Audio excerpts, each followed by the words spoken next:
Bruin Inc. is now syndicated on SiriusWriter.com.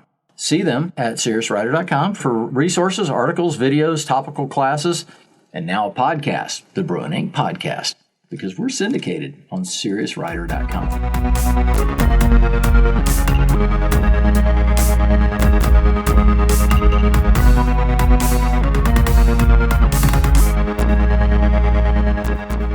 Welcome back, man. Yes, here we are again.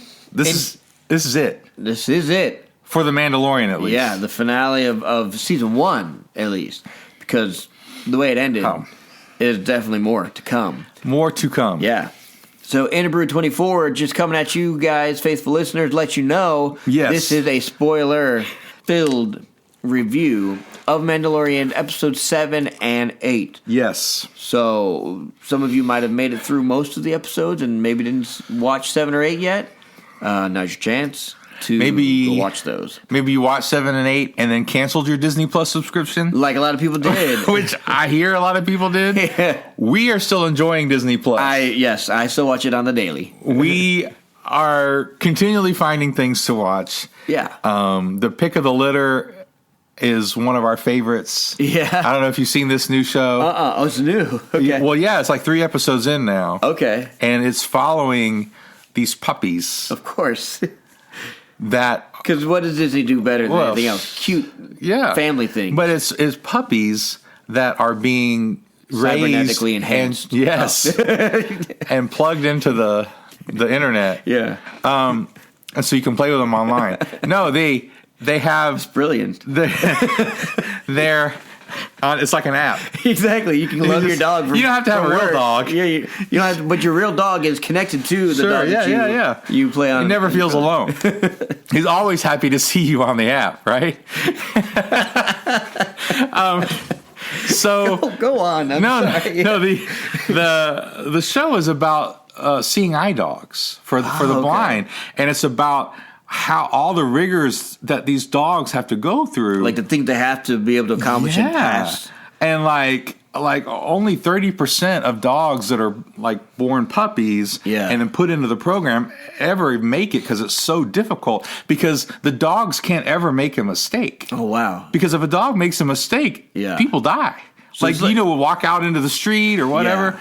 So it's like the Navy SEAL of dogs. It is the Navy SEAL for dogs. But the dogs are cute and the families are fun. And it's a great little show. And it's very informative to me. Check that out. Anyway, so my point is we have not ended our subscription because we haven't watched all the Pixar movies. Right. We are going through the Toy Story trilogy now because we're going to ramp up to when 4 comes out on DVD because we didn't get to watch it in the theater. Yeah. And so all of that stuff, we are in. I am in for Disney Plus. Yeah, but they've got enough things to tide me over until the Marvel stuff comes out. Oh, yeah, sure. Because they've already announced they're pulling up one of their other shows for Marvel for 2020.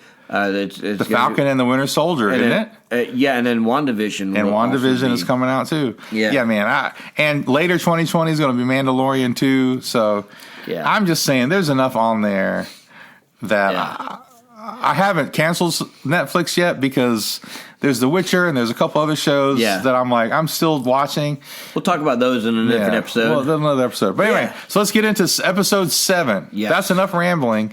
Let's get into episode 7 of The Mandalorian. Yes. So we the 5 and 6 we kind of felt were filler episodes, right? Yes, we did. And one of them was a little lower on the writing side to me. It was still really fun. There were a couple characters I didn't dig, and just some of the motives. You're like, why are we here? There was nothing set up.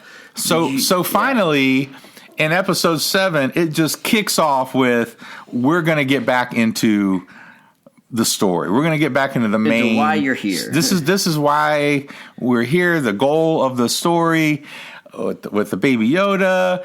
And the whole stuff with the Bounty Hunter Guild. It was Grief Kargas. Yes. So he shows up. I don't know how he just sends him a message. Like IMs him somehow. Right. Well, if you remember, it was preluded to in episode 6. Remember the robot? When it was true. In the cockpit? That's right. And he's got like, the message. I've seen something very interesting or whatever. So it was there. So he gets the message. Yeah. Chapter 7 is called The Reckoning, by the way. The Reckoning. Okay. The Reckoning. So he gets the message. Yeah. And the message basically says, you have to do this or else. Like, you have to do this. There's no other option. All is forgiven. Come back to the planet where all the bounty hunters are. We got to make things right. We got to make things right because after you left, the Empire came in. They were all pissed off because they lost Baby Yoda. They came in force, and now you got to help us out. Get rid of them. And everything's going to be forgiven. You just got to help us, and you're going to be on the run forever. You don't want to do that. These guys are going to keep coming after you. Yeah. And so here's what I liked. I did not like the quick decision by the Mandalorian. Right. Overall, and I told you before, my problem with episode 7 was the passive nature of the Mandalorian through episode 7. I thought that he just kind of was going along with it, with everybody else. Yeah, he was more of a passive character. Yeah, it was lead, action. This guy kind of shows up and he's like, look, you got to do this. He just goes, all right, we got to do that. Like, I know they kind of set it up with the fact that the one bounty hunter showed up on that planet and they're going to keep coming after him. Yeah. I mean, they kind of set some of that up, but I thought it was a little too easy that, I just got to go back to a place where there's a whole bunch of stormtroopers and everybody that wants to kill me. Right. I can handle that. I mean, I got a few more whistling sparrows. Here's what I did like, though. I mean, I love the episode. Don't get me wrong. Yeah. But here's what I did like. Finally, he gets a crew. Right. I was like, yes. Like, these people that we have been meeting, and you kind of felt like, they're only around for an episode? Like, they were really cool. Yeah. And he starts to collect these people again. He starts to go back and be like, I'm going to put a crew together. I'm not going to go in here cold and alone. Yep. So I like that because he was active, and you brought in some of these other characters. He's like, we need someone that can keep an eye on Baby Yoda. And he goes and gets the Ugnaught guy. He goes and gets the Ugnaught, and then that's where we get a little bit of contention. Yeah. Because the Ugnaught had gone and repaired, the IG-11. Yes. And reprogrammed his programming. Yes. To be a nurse droid. A nurse droid. Is that what he was calling himself? Well, he was kind of like a protector servant droid. Yeah. And that he could reprogram him to be a protector. Right. Yes. He's more a protector. He's not a hunter anymore. He's a protector. Right. And that was the whole thing. Mando was like, no, this thing is programmed to be a killer. Yeah. I'm not keeping my eyes off of this. Don't trust this thing behind your back, because he's got a thing for droids. He doesn't trust them. Yeah.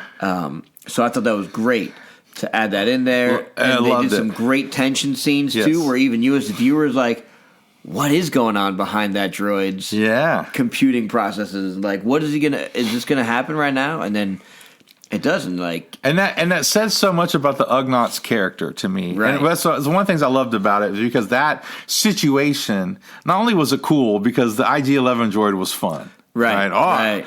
Self-destruct, right? I mean, like, he had the whole, the joke of the first episode. But it's such great writing to put in the situation, and it shows us characters. Yes. Like, the conflict tells you who a character is. Yes. Like, it gives you that character. Oh, this is where they draw the line. This is where the Ugnaught is a saver. Right. He saves things. He repairs things. Yeah. This is who he is. Salvages, he reprograms things. Mando doesn't trust droids. We know why in the past and all that. Yeah. But Mando doesn't trust droids. Definitely doesn't trust this one, because this one was about to shoot the baby. Yeah. And then you've got the other chick who was like the rebel, shock trooper. And he gets her because it's the Empire. Right. Oh, you want to go kick the Empire's butt again? Yeah. Like, let's.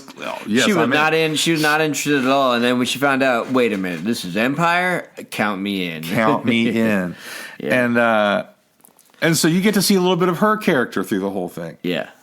And great. It was a great decision, I thought, because it made everybody active. It made everybody react to or act according to what was going on. So he gets the crew together, and he, just because he wants the Ugnaught guy, which he obviously really liked, like this guy really helped him. Right. And because he wants him, gives in to this guy. Which I thought was good. When he said, "Oh, I've got someone," I thought for sure he was going back to that lady. I thought so too. I thought he was going back to Tatooine. Yeah, I did too. And then he shows up there, and I was like, "Oh, this is even better," because now we're pulling IG-11 back in. Yeah. And then from there, they show up, and they meet up with. Well, first there's a great scene, right, where Mando and the shock trooper are arm wrestling. Yeah. And Baby Yoda starts force choking her. Oh yeah. I'm like, that's what's awesome. happening right now? And he's like, no, she's a friend. Yeah, friend. Which I thought was awesome. I was like, because that kind of throws a little wrench in the. Oh, maybe it's not a cute little Baby Yoda. Like, maybe there's... It's still young. It hasn't been trained. Hasn't been trained. Yeah. It doesn't have a teacher. So then they show up on the planet. Yeah. And they meet up with Grief Kargas again. Yeah. Grief. Something like that. And he's like, this will be easy. We'll go in. The guy will have 6 guards. And you'll just kill him. And, if everything goes wrong, you guys can take out his 6 guards. And so they get in there, but he's got a couple bounty hunters with him. Right. Yeah. So, yeah, exactly. There's a couple bounty hunters and Mando and the shock trooper. And, of course, they're saying, oh, you got to keep your tattoos covered up. They're going in undercover, trying to they concocted this whole plan of, oh, we've captured you, Mando. And the Baby Yoda. And the Baby Yoda. And we're bringing you back in basically to pay for your double cross and to give it to the person that had drafted the contract in the first place for this whole Empire request. Well, first, what happens is they're staying overnight. They're camping.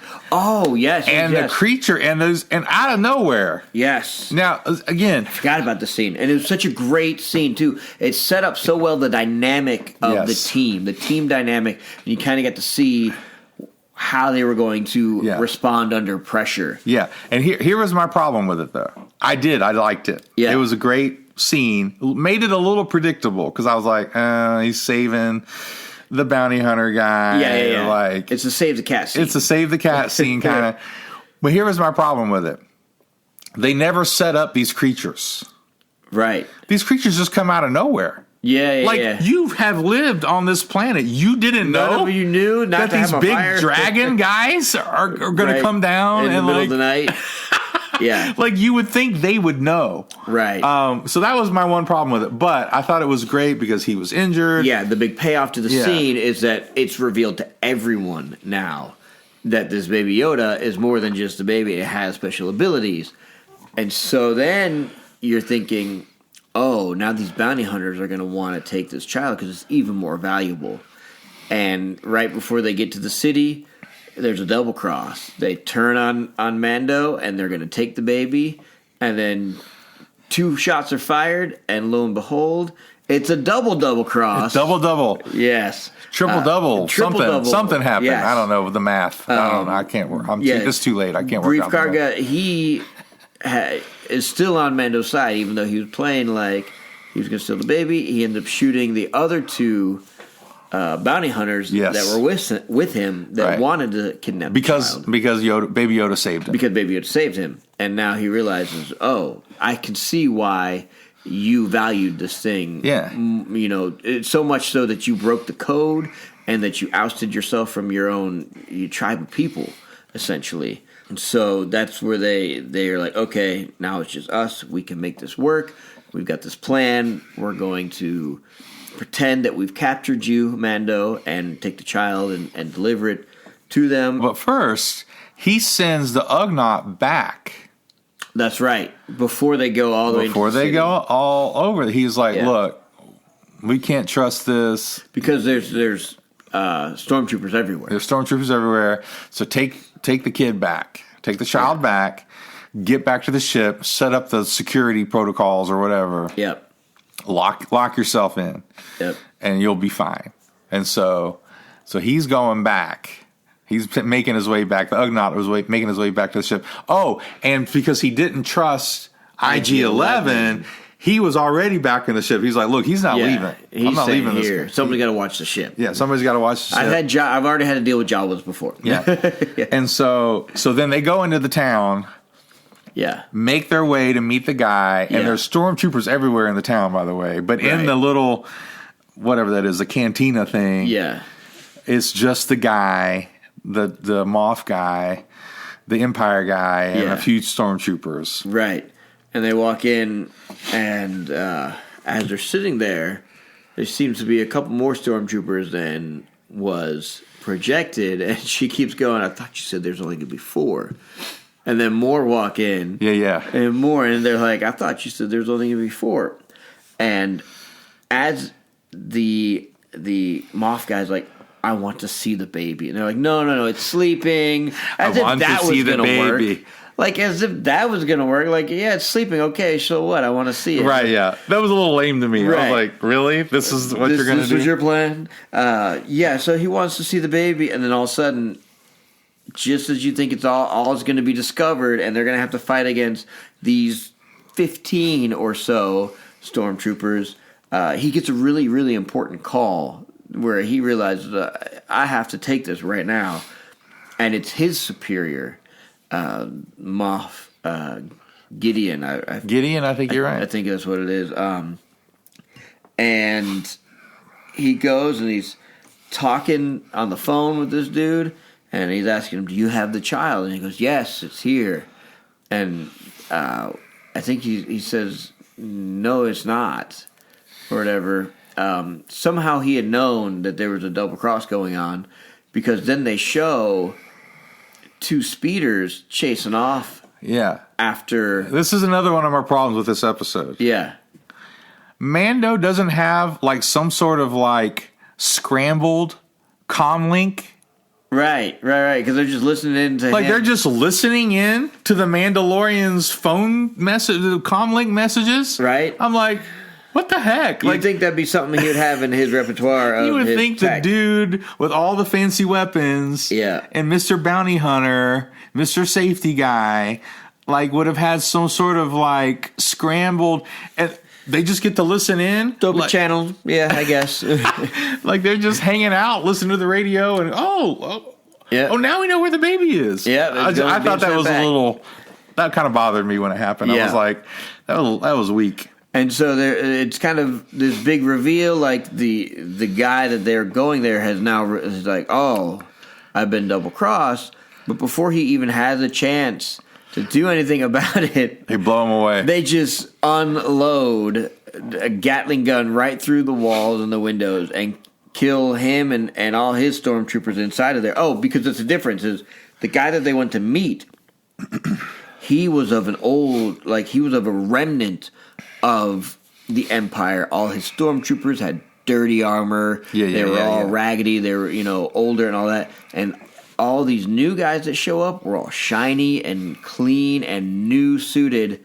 And a vast, and they had the black troopers that show up with their guns and everything. So there's you can tell there's a difference. Wait, okay, they may be on the same team, but there's definitely a difference between this guy and his troopers and this new guy that came in. Yeah, it was one of those where you're like, what just happened? Yeah. They just blew them all away, and now they're stuck in there, and basically he starts giving them an ultimatum of like, you can come out and deliver the child now, or we're going to kill you all. Yeah. And that's where the episode ends. And we know we're about to have the kid. Yeah. And the episode ends. The episode ends with the speeders running down the Ugnaught and the baby on this animal thing from his planet that he had, which I thought was awesome. He had to bring him. He's like, no, they're coming. He's like, we don't have room. I have spoken. I have spoken. Yeah. And run him down, and he's dead. And now the speeders have the baby. The stormtroopers have the baby, and that's where the episode ends.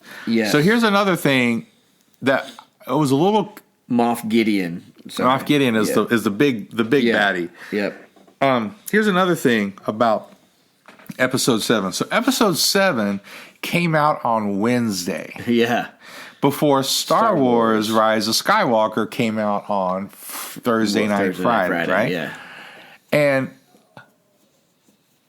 they were almost making it out like you had to watch episode 7 for some reason before you saw. That's what I thought too. I thought it was going to be some kind of tie-in. And there was going to be some sort of tie-in. There was no tie-in. No. And I'm like, because, we went to go see Star Wars over the Christmas break and stuff. And I'm like, there's no reason that they had to put that on Wednesday instead of on Friday. I guess they just thought, we can't release 2 Star Wars things on a Friday. I thought it was, again, I don't want to be too critical because Mandalorian is amazing and it's the best thing Star Wars has done in a long time. Yeah. And I even really like Rogue One. It was one of my favorites probably since Return of the Jedi. Yeah. I love Rogue One, but Mandalorian is one of the coolest things that Star Wars has done in a long time. And so I'm not trying to be too picky, but I was a little bit confused. Don't pull the wool over our eyes kind of thing. Yeah, I was like, I don't understand why you had to do that. Yeah, something if it's not good. So that was episode 7. Overall, loved it. I just was like, I didn't like how passive the Mandalorian was in some parts of it. Right. He was just kind of going along with stuff. And I'm like, dude, these guys tried to kill you. Yeah. It was kind of the same problem I had. Was it 6 or whatever, where you have to give me a reason why he's going to go back and work with these people who he knows are double crossers. Yeah, double crossers. Yeah. He knows these people hate him and want to kill him because he betrayed or whatever the dude and the brother and all this stuff. So again, some of that wasn't set up well enough for me, and I like the fact that they finally bringing a crew together, and we'll get to why. My only criticism maybe of episode 8 is connected to this, where he's bringing together this crew. Yeah, he's got IG-88, he's got the bounty hunter guy, he's got the Ugnaught, he's got the shock trooper lady. Like, he's got all these really cool characters that you've met, and he's bringing them together. He's such a loner throughout the show. Right. And I thought that's growth for him as a character. Yeah. Like, by the end of the season, are we going to see him finally kind of put together a crew? Right. Like, of friends, like of people that he can kind of be along with, that Baby Yoda has kind of helped them all connect with. Anyway, so then we get to episode 8. Yes, and episode 8 is titled... episode 8 is titled Redemption. Yes. And basically it starts off with them being trapped right there, and they don't know what to do. They know that their time is running out. They got to get out of there somehow. Yeah. But all the normal exits are blocked off. And then the shock trooper, if I'm not mistaken, she's the one that remembers the vents in the place. No, he knows that the Mandalorian tribe was underground. Right. So he's like, there's got to be a way to get underground. And he used his little sensor thing to try to find a way down. Yeah. And he's like, that grate will get us there. Yes. But what kind of sped up the action and made it more like, okay, this is more desperate, is they start setting up that huge gun. Yeah. Like, and they're like, oh my God, we're dead now. Like, this gun's going to just totally torch us. Yeah. Like, we got to find a way out of here. And, but then there is an amazing scene at the beginning of episode 8. Yeah. Where the 2 stormtroopers on the speeder bikes have the baby. Right. And they're waiting outside of town. Yes. And they're like having this conversation. Right. And then they have target practice. Yeah. They try and shoot a can and they keep missing. As stormtroopers, they can't hit the can. That was a brilliant scene. Yes. Because it felt random and in a little, but it was such a great moment because they start messing with the baby, like, is it asleep? And they start poking him in the face, and they're like messing with this baby. And having this dialogue back and forth. And it was great because it did establish, like, this really is like a bureaucratic kind of conglomeration of people. Like, these guys are just kind of in it for a job, and they're just awaiting orders. Yep. They're like, yeah, we can't go back in until we get orders. This is how they say we're going to sit around for a while. Yeah. Who knows when we're going to be told to bring the child in? And look, if we don't take care of this thing, we're going to get in a lot of trouble. We just got to do what we got to do. Yeah. I can only imagine for soldiers just really connecting with that. Like any soldier who's had to do some sort of like duty like that. They're like, oh my God, whatever. Why are we here? When are we going to get done? Great moment. Yeah. And it sets up the return of IG-11. Right. Because IG-11 shows up and totally wipes the floor with these guys. And becomes this agent of chaos in the scene because they try to get the grate open and they can't get the grate open. Yeah. Which I thought was weird. Like, I'm like, you don't have a weapon in there something that can... Maybe they're trying to be quiet to not give away that they're trying to... Like...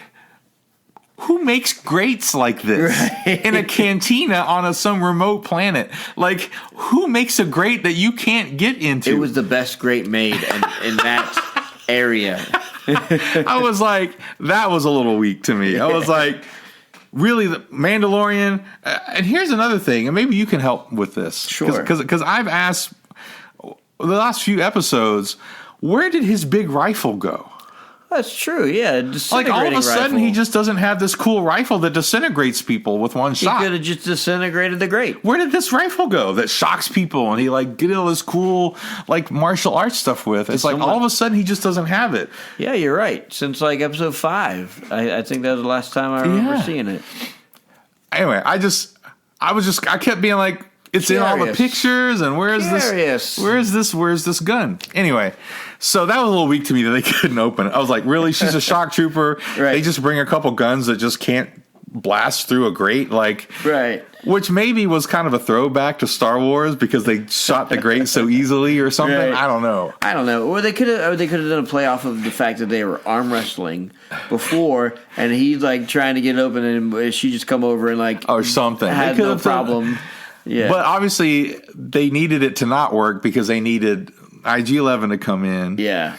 And so IG-11 comes in on the speeder with the Baby Yoda. Yes. And just blasting people as he's driving through. Just the Agent of Chaos was awesome. It was so cool. Yeah. And then that allows Mandalorian and the shock trooper lady to just go out there and start kicking butt. And he picks up the big Gatling gun for cannon gun or whatever it is. He picks up this big gun. Yeah. He starts blowing people away. Yeah. He gets injured though, because obviously they got to take him out because he's killing everybody. Yeah. He gets injured, and she takes him in. The shock trooper lady pulls him in. He's like, "Leave me alone. I'm dead." And she's like, "I got to take your helmet off." And she's like, "No, I got to take your helmet off." And they're regrouping, about to take the cantina. She pulls them back into the cantina, and IG-11 has a way to open the grate. Right. He's got a little laser that can do more than their big blasters could do for some unknown reason. Who knows? Anyway, so he's trying to open the gate. It's called plot armor. The grate had plot armor. Yeah. He's trying to open the grate. And she's like, "Look, you got to let me help you." And he's and this has been a running theme through the whole show. I can't take my helmet off. I can't. Nobody can see me without my helmet. This is the way. Blah blah blah blah blah. This is the creed. Like I won't be able to be a Mandalorian. I'll never be able to put it back on. Yeah. And IG-11 says, "I'll stay with him." Yeah. And she's like, "You better bring him." He's like, "I'll bring him." You know. And of course, predictable. It was predictable. It was still cool, but it was predictable because he's like, "No one can see me." No person, no living being, or what I think you said living being, right? Yeah. No living being can see me without my... And IG is like, I'm not a living being. I was like, a little predictable, but nice. It was nice. And so you finally got to see, was it Pascal, what's his name? Yeah. The actor. Yeah. That we all know from Game of Thrones and whatever. Finally get to see him. And it was actually a really cool moment. Right. It really was real well done. Again, I didn't know IG-11 had all this stuff on him. The healing spray. He got the Bacta spray. He's got he's kind of a little like God in the Machine moment, you know. which they set up, and we all knew that was what was going to happen. Like either he was going to, it was a little mysterious. Either he was going to betray or he was going to be the savior. Like we knew that was going to happen. They were kind of setting that up, but it was nice. And so he helps him and he heals him, not heals him, but saves him. Yeah. Not going to die. And they go down into the bowels, the underground. Yeah. All the Mandalorians are gone. Some of them are dead. Right. Yeah. And their armor is just left behind. And the armorer chick is still there. Yeah. And I really liked this, by the way. She looks like a character straight out of Destiny, by the way. Like, straight out of the game Destiny. I'm like, this chick is awesome. This chick is awesome. If we don't see her again in season 2, that's a huge mistake. Yeah. We need to see her again in season 2. But and why do we know that she could be seen again in season 2? Well, here's a little bit of my problem though with that whole scenario. Yeah, is they're like, oh, stormtroopers are coming. We gotta go. Right. And she just takes them all out. Right, like, by herself. Why were they so busy going when it was only like 4 of them? Right. And she just handled them no problem. But here's what I loved about it is A, we got to see more of her and she's cool. Yeah. B, she explains to him what he's done. Yeah. Which is so important for the ending of the show and the growth of his character. Yeah. She says, look, you have taken on a family like you were. Like he has done to this child what was done for him. Yes. And they did a great little flashback. They did a great little flashback scene showing how the Mandalorian saved him and he became like a foundling. And so it was a great wrap up moment for him. And then she gives him his crest and his seal. She gives him the crest and the seal, and she gives him a jetpack. Yeah. I'm like, thank you. Like he's got one now. Finally. Yes. And then I was thinking to myself, why didn't anyone else take any of that other armor? That's Beskar armor. Well, I don't know if it was all Beskar. But some of it might have been. That could have been useful stuff, guys. You're on the run. Someone arm yourself. That's right. Like the shock trooper at least, right? You know, like so. But other than that, great scene. Great scene. Yeah. And I like the way they wrapped up because it really was the theme of the show. Like he was doing for this child what was done for him. And they kept kind of referring back to it, hinting at it, and they really just kind of said it. Yeah. And as writers, we have to be okay saying things. Right. Like just really close the loop. Like really close it up. Just really make it clear like this is what this is. Yeah. Because I think sometimes writers think they have to be all mysterious. Like it's better writing if they're just mysterious and people figure it out. Yeah. And it's like some people won't figure it out. Right. Like some people need that closure that says this is what you are. This is what you've done for the character. This is what we've been working towards. This is what you've been working towards. I thought that was great. And then they had this cool, like, let's get on this boat in the lava river. Oh, yeah. Like the river sticks all of a sudden. Like we all of a sudden wait a minute, what's going on here? With the old droid, this all crusted up. Which is kind of like an R2-D2, an R2 droid. Yeah, but it had R4, but it had arms and legs and stuff. And it was like it's kind of cool actually. Yeah. Kind of cool actually. So they're moving forward and they're like, oh, we got stormtroopers at the end. Oh, what are we gonna do? We have to blast our way out. And IG-11 is like, no, let me do this. And you get to see the growth of the character. Where he's like, no. Well, he starts to treat him like a living being. He starts to treat him like an actual person. I thought that was well done. He's beginning to put his trust in him. Yeah. Because so he's starting to treat IG-11 like a real person. Yeah. Which, again, it was just nice. It was a nice little moment.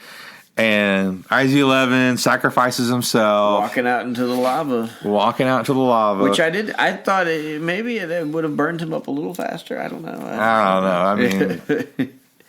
But what was he going out for? Refresh my memory. What was he... He went out there and self-destructed. For what reason, though? Well, just to kill all the stormtroopers so they would survive. Okay. They wouldn't have to fight their way out. Gotcha. They would survive. Yes. And again, it was a callback to the first episode where he was like, I'm gonna kill myself, you know. He's like, that's not necessary right now. It's going a little over the top. To him, it really was necessary this time. And so he did. And then when they get out there, and then the Gideon guy is in a TIE fighter. His like really cool TIE fighter that came down earlier in the show. Yeah.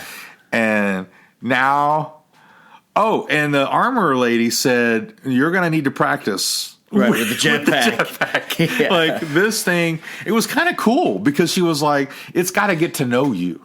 Yeah. Which I thought was cool. Like, that's like kind of cool. Yeah. Like, I would like to see that, you know? Like, why is that? A little more explanation would have been a little cool, but it wasn't. It sets up the fact that you're not going to be able to do this right away. Right. You're not going to be flying around. Well, but it also makes sense because you see these Mandalorians, like they're not operating like buttons when they're flying around. Right. Like, how do they control those jetpacks, you know?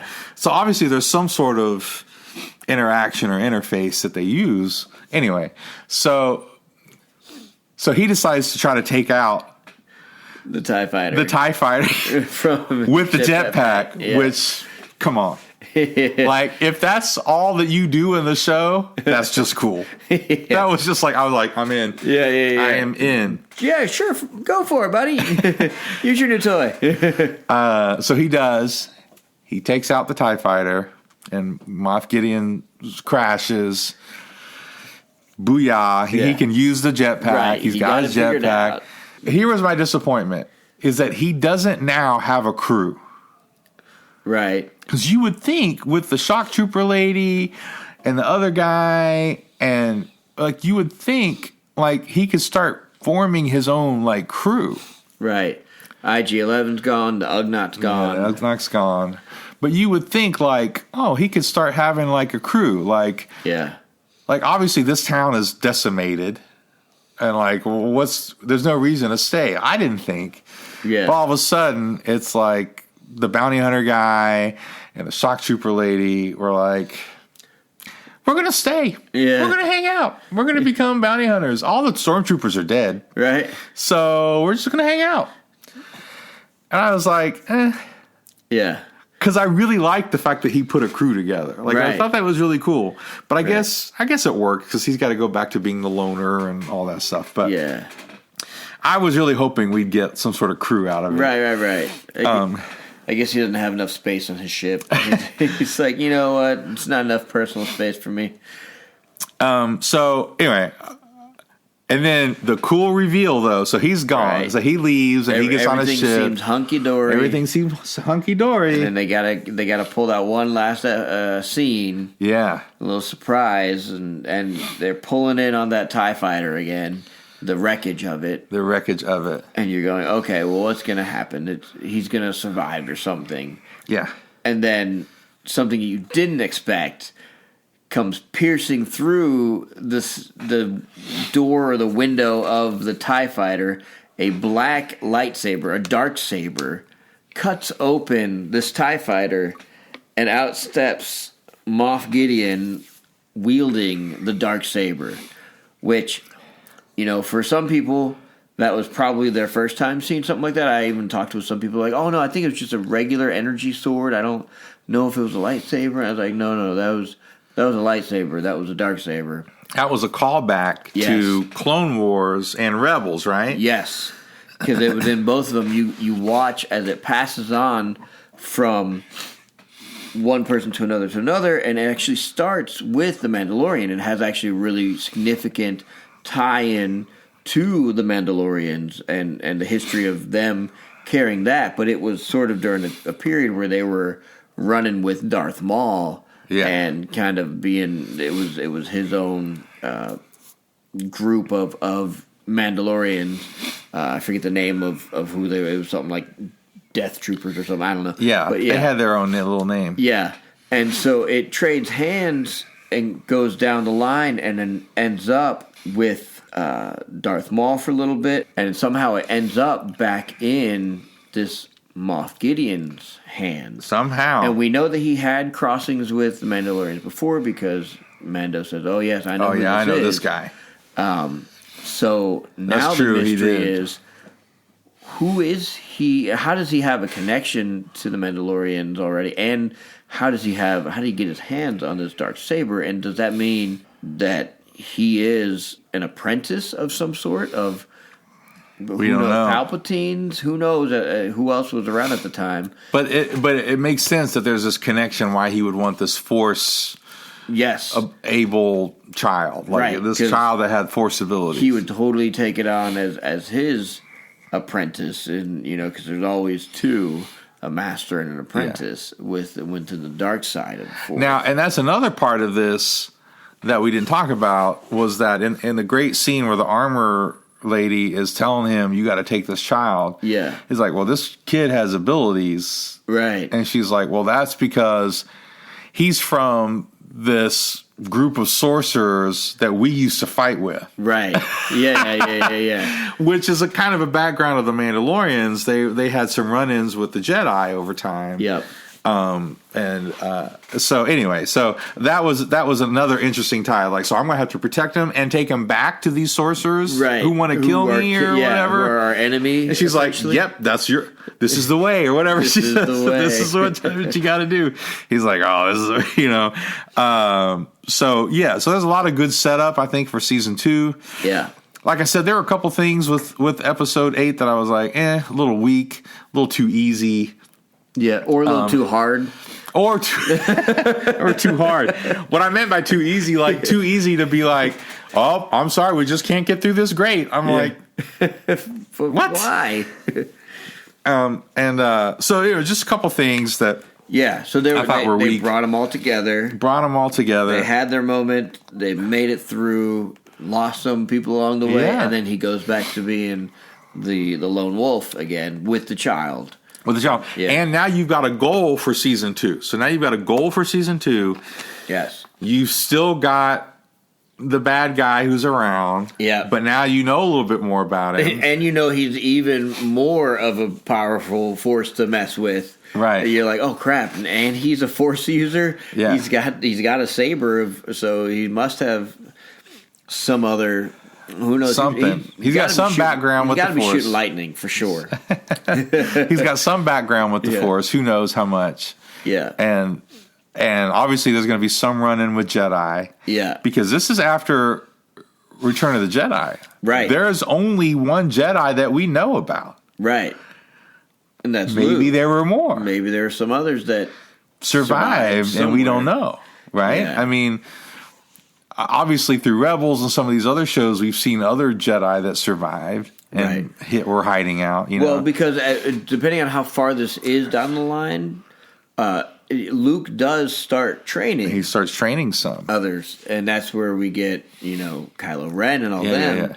Yeah. So it's somewhere within that setup. He's probably going to run into those types of Force users. Who knows? Who knows what they're going to do? But obviously, you see where it's kind of the possibilities, coalescing, and how you've got the Darksaber dude, the Moff Gideon, you've got maybe some Jedi or Jedi people of some sort, and now you've got a goal. Like you got to get the child to his people. Yep. And now maybe to his the race. Maybe we'll get to see more of where they come Yoda from. Race, whoever those big reveal on that. Maybe a name, that'd be great. Right. Start pissing some people off with the I just really think that again, The Mandalorian as a whole, the whole show is the best thing that Star Wars has done. Yeah. And I think the fact that it's been a show has given them the freedom to do some fun things without the pressure of a movie. Now, hold on. Without getting into the next episode, I did finally go see The Rise of Skywalker. Right. And so there's a lot that happens in there. Yes. That's pretty badass. Yes. And so it's hard to say that The Mandalorian is the best thing that they've done so far. I still think it's the best. Okay. Yes, I do. Okay. And we can talk about it when we do the Rise of Skywalker. Yeah. I liked Rise of Skywalker a lot, but it had some really weak moments too. Yeah, but I like it had a lot of weak moments. Yeah. But it had a lot of really awesome stuff. Yeah. And I really hope. Yeah, we can talk about Rise of Skywalker for another episode. But for The Mandalorian, amazing. Just a great show. And I'm really looking forward to season 2. All in all, 2 thumbs up from me. I'm going to watch it again at some point. Oh, yes. I need a time machine so I can jump ahead to season 2, and then all will be well. Yeah, I really hope that they start doing some more Star Wars shows. Well, because right now, everything else that's been integral to the canon storyline has been an animated series. Right. And that's kind of tricky for some people. Some people just don't buy into it. Some people look at it and go, oh, this is a kid's show. What they don't realize, though, is you're getting some really in-depth lore about the world and about the Jedi and things like that within these animated shows. And it can be hard to track them sometimes because you'll just be binging like 4 or 5 episodes, and they do a really good job of going just from one to the next, where it's kind of a continuous storyline. But for me, sometimes I'll just have it on in the background. It's not my main focus of what I'm watching. And so, I've only gotten so far through the Clone Wars and watched, certain episodes along the way.